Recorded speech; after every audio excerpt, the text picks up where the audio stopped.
अरे जिया राजा क्या माल है। माल है। हाँ सही कहे हो। वो लड़का लड़की के छेड़ता हाय हाय हाय क्या माल टाइट है यार। हाय हाय हाय। लड़किया ताक दी तो हम मर जीती भाई। वाह तकले से हो। हाँ मास्टर हेलो गार्जियन वो केस लड़का नाथ लड़का जी, से कहता डीलर क्या खोरैठा कहे? कि लड़किया ताक दी तब मर जीती। हाय हाय हाय। लेकिन सोचे वाली बात है बाबूजी गार्जियन बैठे हैं पिताजी केस नाथ जी, और लड़की डीलर का तकला से खोरैठा। लड़का मरे वाला ना होगा। वाह अब सोचिए भैया विचार करी गार्जियन और लड़की का तकला से लड़का मरे वाला तक जिन्हें नजर घुमा दी हाँ। पता न पड़ जाए। कितना गांव खड़ा पड़ जाए हो। लेकिन हम कहना वो लड़का के गलती नहीं खे हाँ लड़का के संस्कार में कमी रहल। हाँ। लड़का छेड़ा था लड़की कैसे कहे मास्टर हम गोली बड़ा बजल ये तना बनाई के बजा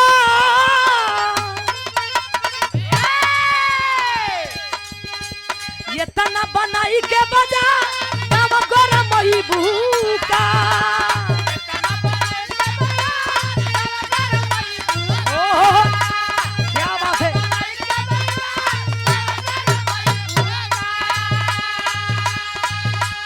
ये तना बनाई के बजा गम गरम ही भूका जिया जिया एक करे जा रुआ दह कही भूका जियो क्या बात है माने तो जय हो जय हो।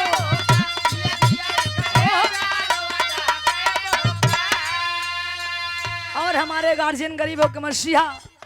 दिल के बड़ी व्यक्तित्व के धनी व्यक्ति समाज सेवी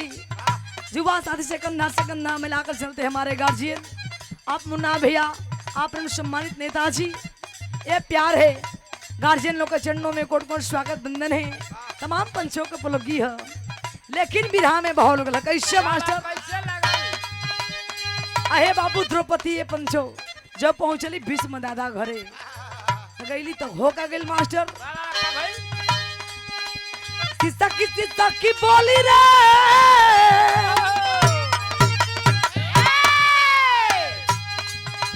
किस्सा की बोली रे अचारा क्या वोट दई हो डॉक्टर साहब जी के चरणों में कोट की जय हो जय हो। वाह रे वाह एक दिन का दर्शन मिलल है प्रभु किस्सा की बोली रे अचारा क्या वोट दई गे ए दादा हो राखीला सुहागा वाह हमारा से नुरावा लाल लाल रही हो ए दादा हो राखीला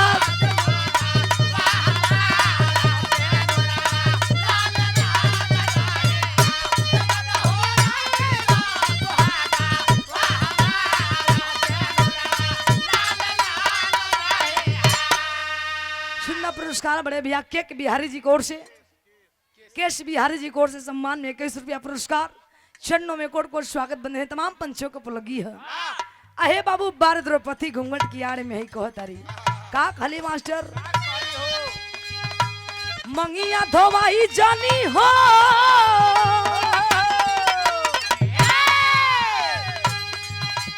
मंगिया धोवाई जानी हो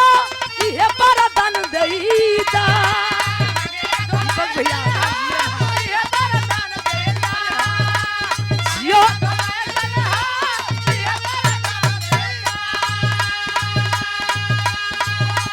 मंगिया धोवाई जानी हो ये बरदान देईता ए दादा हो राखीला सुहागा वाह हमारा से नुरावा लाल लाल रही हो ए दादा हो राखीला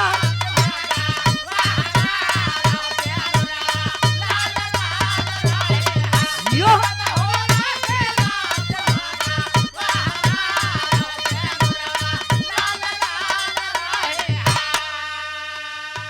अहे बाबू हुआ क्या बार द्रौपदी ये पंचो इस पता लगे कि भीष्म दादा से कुछ कहल चाहत जरूरत है बाबू आंख में झरझर आंसू गिरा था लेकिन ये पंचो तब तक हुआ क्या क्या आवाज आई हाँ भीष्म दादा आवाज देते हैं का तनिका विदेशिया का भाव लोग लो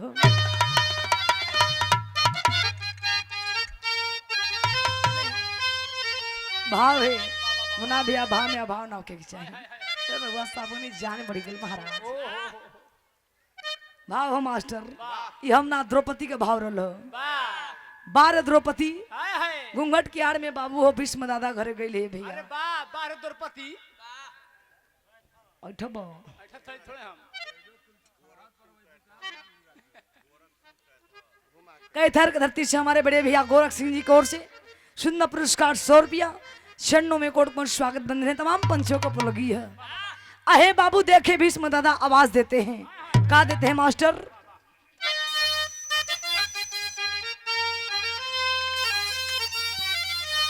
दिहले आशीषा दादा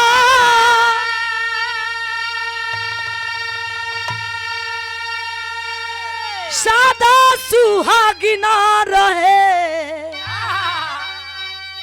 बहु मोरा साथे तोरा रहिया या सिरू बादावा हाय हाय हाय हाय हाय घुंघुटा के टारी दिहली ये कठे सवाल कैली सुनी सुनी दादाजी के उठता दारा दावा। हाय हाय हाय हाय अहे बाबूजी भैया हो भीष्म दादा कहते हैं जा बेटी सदा सुहागिन रह सुहागवती भवा। अहे बाबू जब इतनी बतिया द्रौपदी सुन ली कि भीष्म दादा का आशीर्वाद मिलल है। अहे पंचो ये बाबू हो जब घूंघट के टार किए भैया नेताजी मुन्ना भैया को बात पूछे थे कि बड़ा अपने आप करो मर्द बनीला लोग आपके भीष्म दादा कहेलन लेकिन आपसे कुछ सवाल हो द्रौपदी का खली मास्टर बड़ी पुरान गीत लगला का पूछली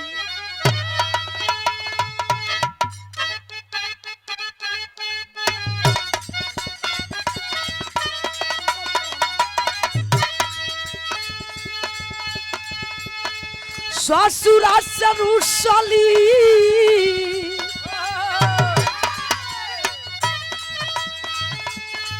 ससुरा सरुसली ती रियावानु हो धैली नहीं हरा के रा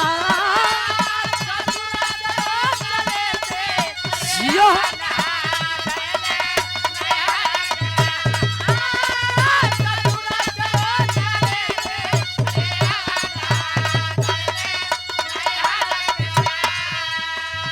भाव लेवल हिया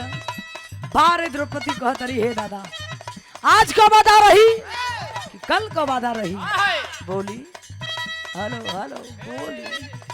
लेकिन कसौटी हो जे बार द्रौपदी पूछा तड़ी हे भीष्म दादा आज कब वादा रही कि कल कब वादा रही। हमारे नेताजी भी वादा निभाते हैं मर्द वाली बात करते हैं भले कुछ हो जाई भले लाठी खा जाइ हो मार खा जाए लेकिन जनता खातिर लेकिन भैया का बात कल जन तो फ्रूटी पर भी कहा जाती है फ्रूटी पर जो टूटी मिला थी ना तुरंत बर्डे में गरम कर दिली नेताजी। लेकिन हमारे नेताजी कभी भी रात हो चाहे दिन हो चाहे अमीर हो चाहे गरीब हो जहाँ नेता आवेला बुलावे आवेला हमारे गार्जियन जरूर जाते हैं सम्मान है। मैं चाहूंगी एक बार हमारे नेताजी के सम्मान में जोरदार ताली हो। ये प्यार है बड़कपन है शरणों में कोट कोट स्वागत बंधन है। लेकिन बार द्रौपदी पूछा तड़ी है दादा वादा रही कि ना रही का खाली मास्टर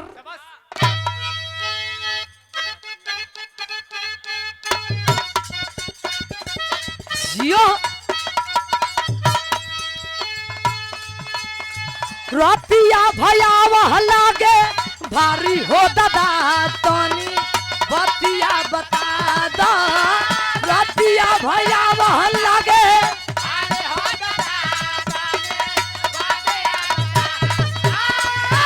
जियो से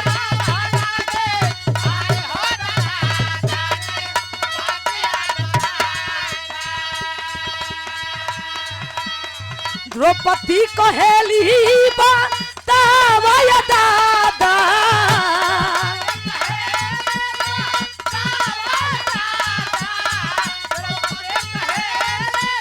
जियो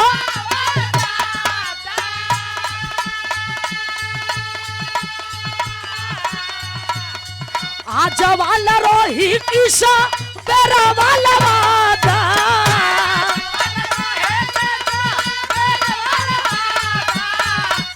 जियो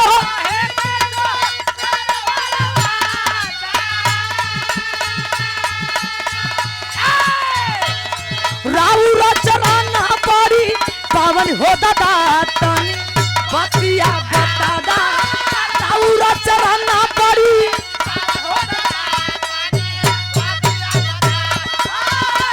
जियो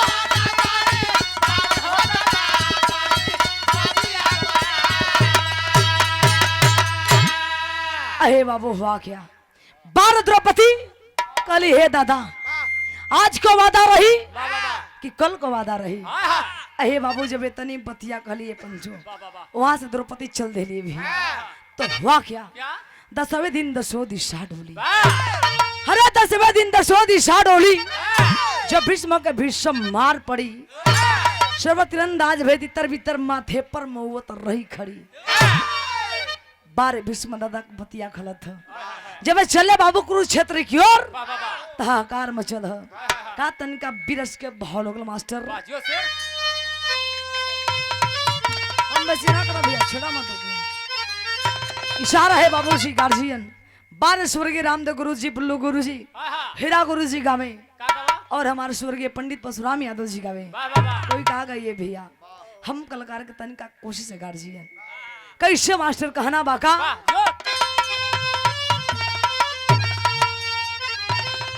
अरे सासु मारा तनवा ये बाबू सासु मारा तनवा नो नदियो मारे तनवा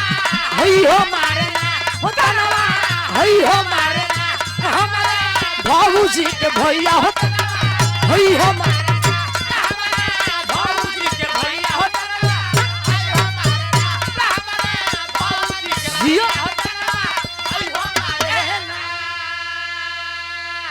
बिरहा में बहाल हो गल बार भीष्म दादा जब चले कुरुक्षेत्र की ओर हाहाकार मचल गार्जियन का अरे राना माया दानमा हई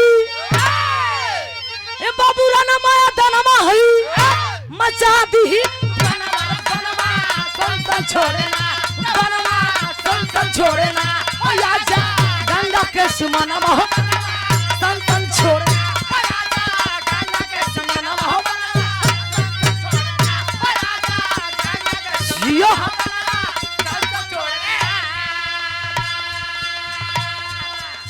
भगदड़ मचाई दिहले पीरा बल करिया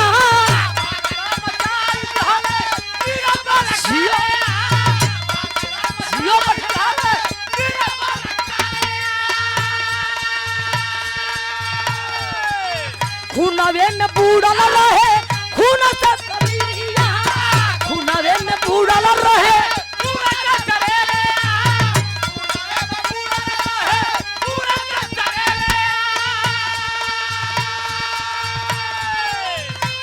कोई टीके हवा नहीं कोई टीके हवा राणा के समनवा हो बनवा संतन छोड़े ना बनवा संतन छोड़े ना गंगा के सुमनवा हो संतन छोड़े ना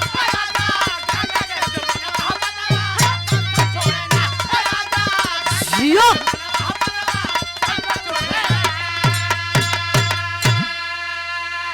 हाहाकार मचल अरे बाप रे बाप भीष्म दादा छोड़ियन नहीं अहे बाबू हुआ क्या अर्जुन को डर होते रे बाप हे कृष्ण कन्हैया मदद करी महाराज लगता छोड़ियन ना दादा आज अहे बाबू त्राहिमान होती अर्जुन को फिर भैल का मास्टर फिर तनिका वीर भाव लोगल का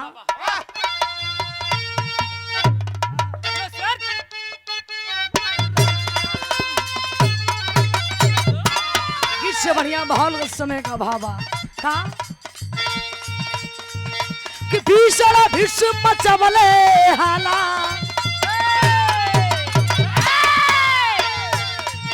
कि भीषण भीष्म चवले हाला रही घरिया हो समरिया मंच दरिया जियो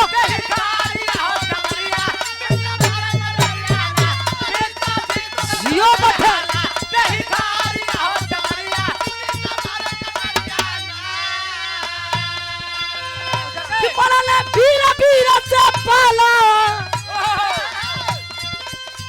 कि पड़ले बीरा बीरा से पाला किधर से सिर हो या लघु हो जाला किधर से सिर हो या लघु हो जाला कि भागे इस फिर बलशाली लड़के छोड़ के हाली तुरंत है समना बलकोरिया हो समरिया तुरंत है समनमा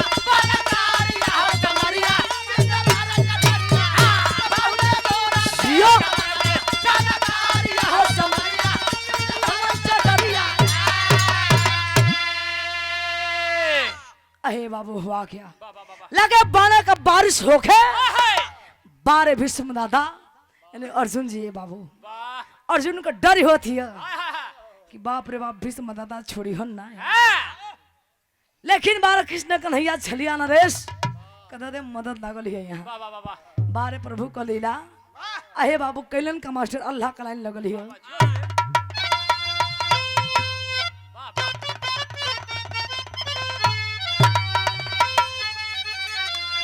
अर्जुन के रथावा पे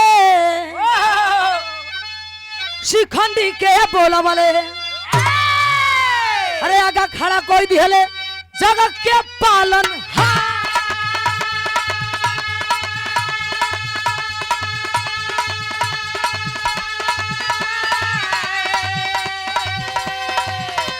सन सन पनामा चला वेले शिखंडी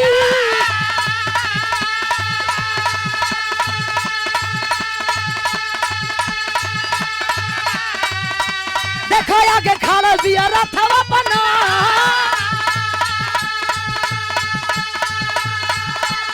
हम का धनु हुआ चुपाई देला दादा हम का धनु हुआ चुपाई देला दादा बोला पाथ को है मारा मारा मार मार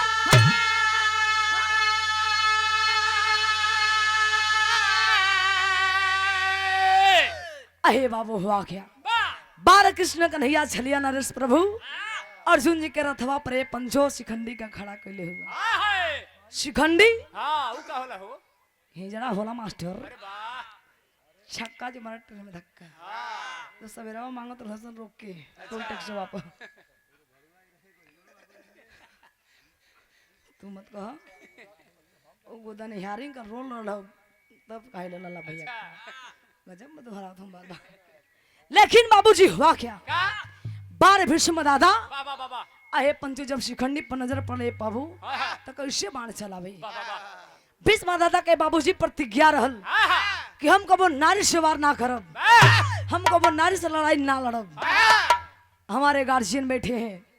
पनीदार मर्द अपना पानी खातिर मरेले जैसे कि रउआ मरीला आज तक लड़ाई लड़ता नहीं जीत होई एक दिन देर होई अंधेर ना होई समय का साँझ होत हो कृष्ण भगवान का कृपा रहे गार्जियन सच्चाई बाई जब रउआ जुवा से कांधन से कंधा मिला कर श्रीला गार्जियन सबके दुख सुख में साथ दिला लोग कहेला लेकिन ना जाने कैसे तनिका चूक हो जाती है लोग वही फ्रूटिया पर वो दिन बेचा जाता यही से कहते हैं भैया जागो लोग तब फिर रोले आँख ना मिली कहे वाली बात नहीं की फिर कैसे कहता नहीं कि इ नेताजी काम नहीं खून करत अरे याद करिए आप लोग घोष ले तो काम का करिए खाक कब भैया अहे पंचो देखे हुआ क्या बारह भीष्म दादा थम जाते हैं कि हम कैसे वार करी यहाँ तो शिखंडी जा हिंजड़े भी अहे बाबू अपन धनुष बाने पंचो रथ पर रख दिलन जब रखले तो कृष्ण कन्हैया अर्जुन जी को ललकार दे अर्जुन उठा उठा पार्थ मारा बाण खींच के ई मौका हाथ से निकल ना जाए अहे बाबू जब ललकार दिलन अर्जुन जी के कृष्ण कन्हैया तो हुआ क्या विधा के आखिरी भाव खड़ी की अंदाज लगल हो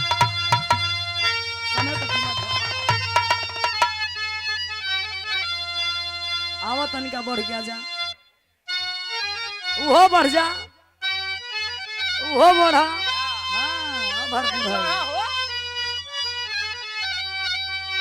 जरा मुना भैया गार्जियन आधा पेट का खाई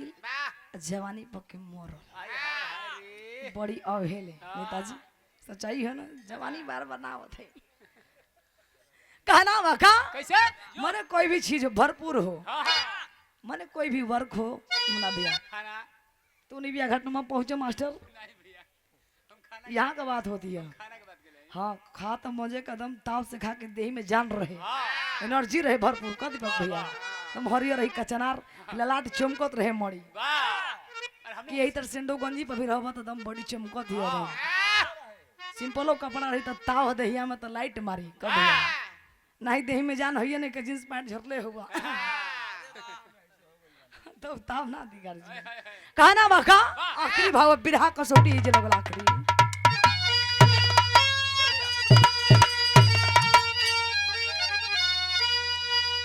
हर ऐसन केहू के ना कर के समरिया मिलल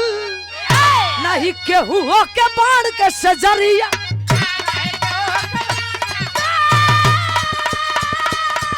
जियो बठे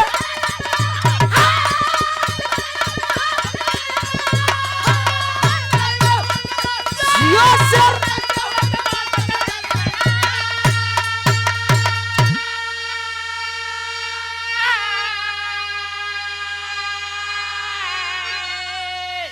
धन हो दादा या मर के गईला आपन तू कहानी गंगा पुत धनी है विश्व में है धन है गंगा पानी अरे चमकत नहीं चम चमक कटरिया मिलल नहीं केहू हो के बाण के सजरिया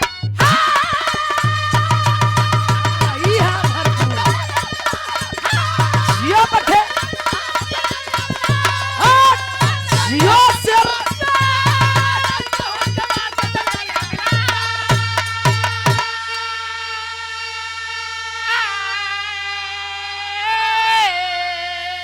और सुंदर सम्मान हमारे गार्जियन दीपक भैया को से प्यार मिला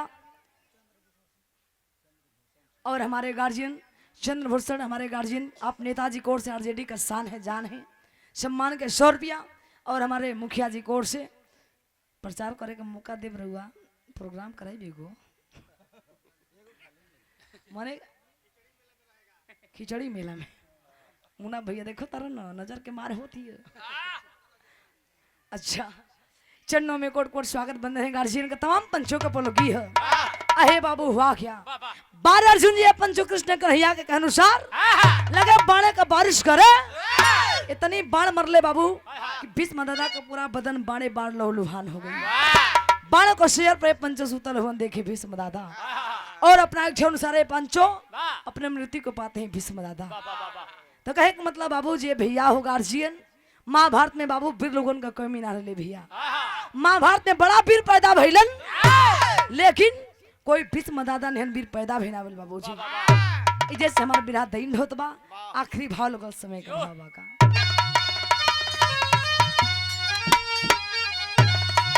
राजब्रह्म सदगुरु स्वामी राधे भी बुला श्री नहा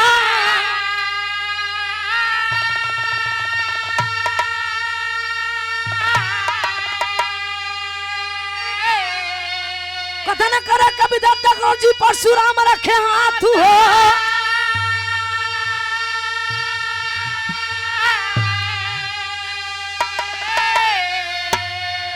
अरे रवि रस रन में काली पड़ गई अरे रवि रस रन में काली पड़ गई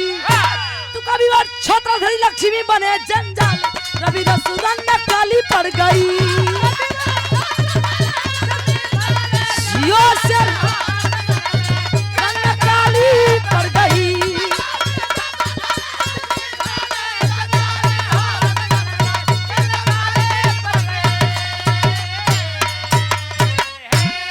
सबको नमस्ते।